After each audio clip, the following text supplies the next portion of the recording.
प्रिय दर्शकों, क्या आपने कभी सोचा है कि जीवन में सच्चा त्याग क्या होता है? क्या केवल सांसारिक कार्यों को छोड़ देना ही संन्यास है, या फिर अपने कर्मों को परमात्मा को समर्पित करना भी संन्यास की एक ऊंचाई हो सकती है? श्रीमद् भगवद गीता का 5वां अध्याय संन्यास योग हमें यही सिखाता है कि संन्यास और कर्म योग दोनों मार्गों में कौन श्रेष्ठ है और कैसे हम घर परिवार में रहते हुए भी एक सच्चे योगी बन सकते हैं।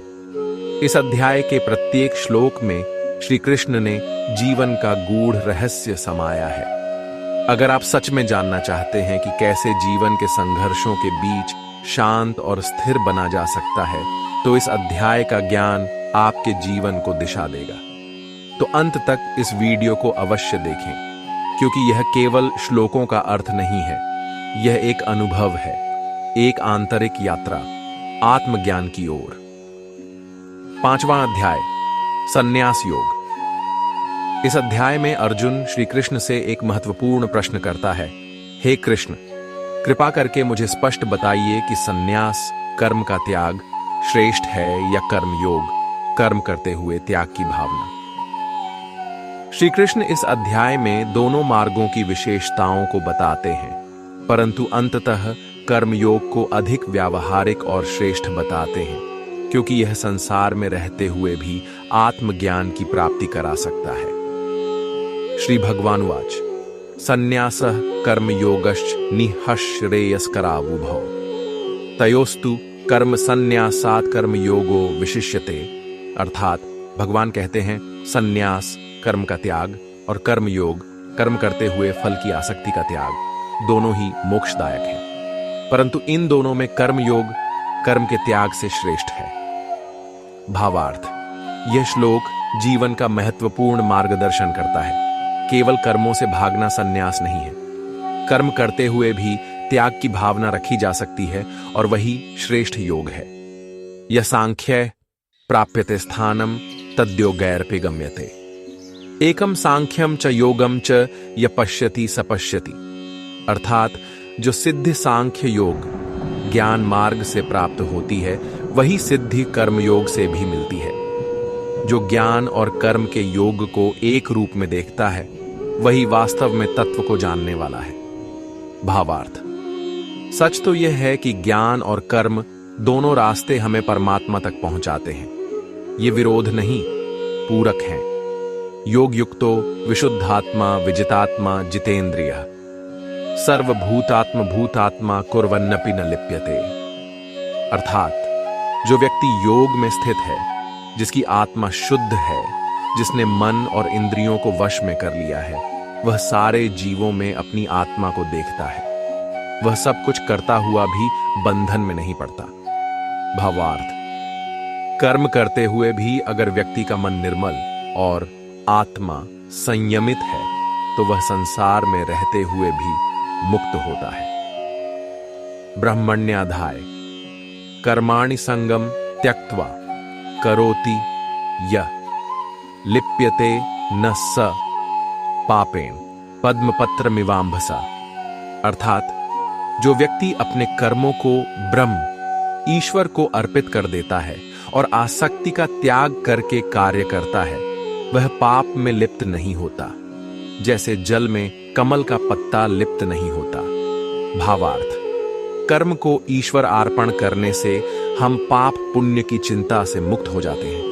यही सच्चा कर्मयोग है।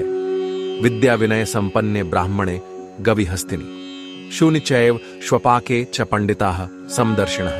अर्थात जो ब्राह्मण विद्या और विनय से संपन्न है, गाय, हाथी, कुत्ते और चांडाल, इन सब में ज्ञानी जन समान दृष्टि रखते हैं। भावार्थ, एक सच्चा ज्ञानी सभी प्राणियों में परमात्मा की छवि देखता है। यह समदृष्टि ही मोक्ष का द्वार खोलती है। भोक्तारम यज्ञ तपसाम सर्वलोक महेश्वरम सुहृदम सर्वभूतानाम ध्यात्वा माम शांति मृच्छति। अर्थात जो जानता है कि मैं भगवान सभी यज्ञों और तप का भोक्ता, समस्त लोकों का स्वामी और समस्त जीवों का परम मित्र हूं, वह मुझे जानकर परम शांति को प्राप्त करता है।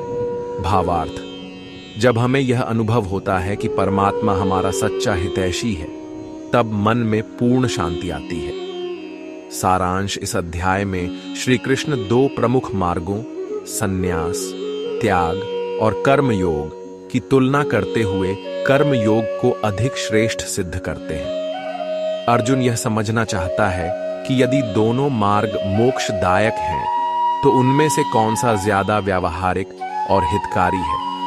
श्री कृष्ण कहते हैं कि केवल बाह्य कर्मों का त्याग ही संन्यास नहीं है। जब तक मन में आसक्ति और अहंकार बना रहे, तब तक व्यक्ति मुक्त नहीं हो सकता।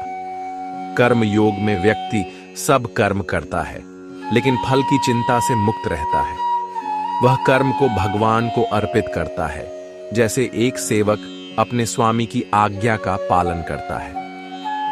इस भाव से किया गया कर्म बंधन नहीं बनता, बल्कि मोक्ष की ओर ले जाता है। कर्म को करते हुए भी जो भीतर से शांत, समदर्शी और आत्मनिष्ठ हो, वही सच्चा योगी है। श्री कृष्ण आत्मा की समानता पर जोर देते हैं। ज्ञानी व्यक्ति सभी प्राणियों को समान दृष्टि से देखता है, चाहे वह ब्राह्मण हो या पशु। आत्मज्ञान से युक्त व्यक्ति का मन अंत में पूर्ण शांति को प्राप्त करता है, क्योंकि वह जानता है कि भगवान ही सबके भीतर विराजमान है। यह अध्याय एक गहन आध्यात्मिक अनुभव की ओर ले जाता है। यह बताता है कि मोक्ष किसी स्थान या वेश में नहीं, बल्कि हमारी दृष्टि, भावना और कर्म के पीछे की नीयत में है। संन्यास योग हमें यह शिक्षा देता है कि संन्यास और कर्म योग दोनों ही मोक्ष के मार्ग हैं, परंतु कर्म योग अधिक व्यावहारिक और सरल मार्ग है। अपने कर्तव्यों को निभाते हुए भी हम ईश्वर में स्थित रह सकते हैं।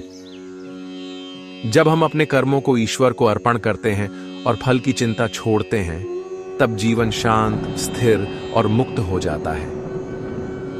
सच्चा योगी वही है जो सबको एक समान दृष्टि से देखता है और सब में ईश्वर की अनुभूति करता है।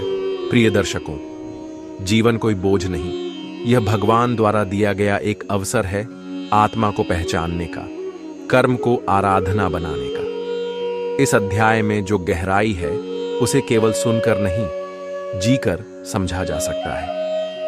प्रिय दर्शकों, यदि आपको श्रीमद् भगवद गीता के इस 5वें अध्याय संन्यास योग की यह आध्यात्मिक यात्रा सार्थक लगी हो, तो कृपया इस वीडियो को लाइक करें, अपने स्नेही जनों के साथ शेयर करें, ताकि यह दिव्य ज्ञान औरों तक भी पहुंच सके।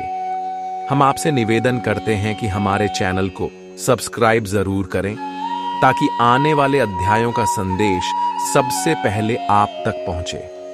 आपका एक छोटा सा सहयोग, एक लाइक, एक सब्सक्राइब हमें और अधिक उमंग और श्रद्धा के साथ इस ज्ञान यात्रा को आगे बढ़ाने की प्रेरणा देता है। कमेंट सेक्शन में हमें जरूर बताएं कि इस अध्याय का कौन सा श्लोक आपको सबसे अधिक छू गया, या फिर यह भी लिख सकते हैं, मैं कर्म योगी बनना चाहती हूं। आपके विचार हमारे लिए अनमोल हैं। हम हर टिप्पणी को पढ़ते हैं। और हां, अगले अध्याय अर्थात अध्याय 6 ध्यान योग की वीडियो में हम गहराई से जानेंगे कि कैसे मन को वश में कर ध्यान के माध्यम से परमात्मा से जुड़ा जा सकता है।